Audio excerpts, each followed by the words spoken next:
I've always loved hiking alone. There's something about the stillness of the woods, the solitude that helps clear my mind. That day wasn't any different. It was early fall, and I'd driven up to an old forest trail in the Appalachian backcountry. Far from cell service, far from people, exactly how I liked it. The morning started crisp and golden, with that soft crunch of leaves underfoot and the scent of pine lingering in the air. I had packed enough supplies for a half-day hike and planned to loop around and be back before sundown. The trail wasn't marked well, but I'd done this sort of thing 100 times. I wasn't worried. That was my first mistake. About 2 hours in, I realized I hadn't seen a trail marker in a while.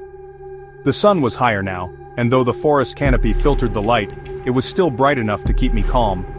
I figured I had just wandered off a bit and decided to cut east to reconnect with the main path. But the further I walked, the more unfamiliar everything looked. And then, I saw it. A small clearing ahead, tucked between twisted oaks and overgrown brush. At the center was a wrought iron fence, rusted and crooked, enclosing what looked like an old cemetery. I hadn't seen anything about it on the maps. No signs, no trail guides mentioning it. Curiosity pulled me closer. The cemetery was strange. Just a few rows of tombstones, maybe a dozen in total. The stones were worn and covered in moss, some cracked, others leaning awkwardly. None of them had names, just blank slates, weathered smooth by time. No flowers, no signs of visitors.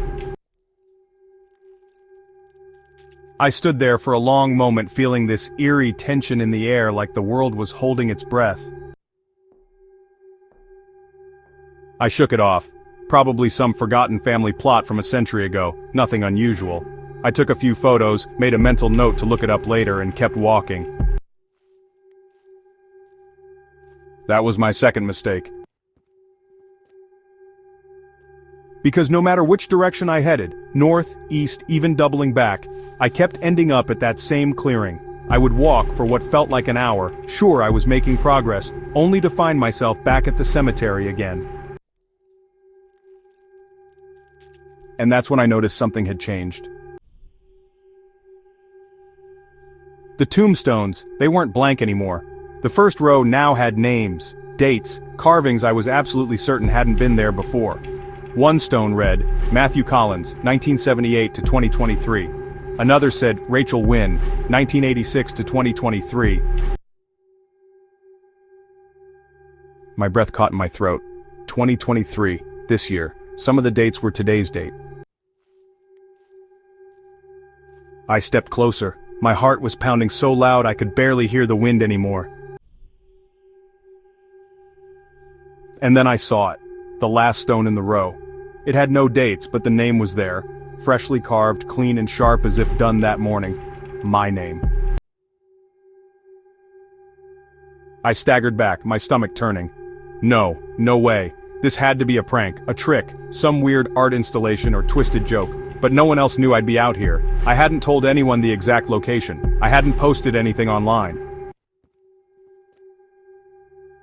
I bolted, pushed through the woods like a man possessed, branches clawing at my clothes and face, legs burning, lungs aching. I didn't stop running until I tripped over a root and went down hard.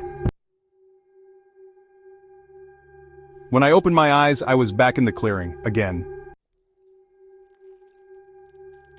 The sun was starting to dip now. The light had turned that deep golden amber, casting long shadows across the stones. I counted them. There were more now, at least 20, all with names, all with today's date, and mine. Mine was glowing faintly, like it was waiting. I tried to smash it, picked up a rock and pounded against the stone until my hands bled. Nothing, it didn't even chip. The wind picked up again, colder now, biting through my jacket like it wanted inside. That's when I noticed the fence.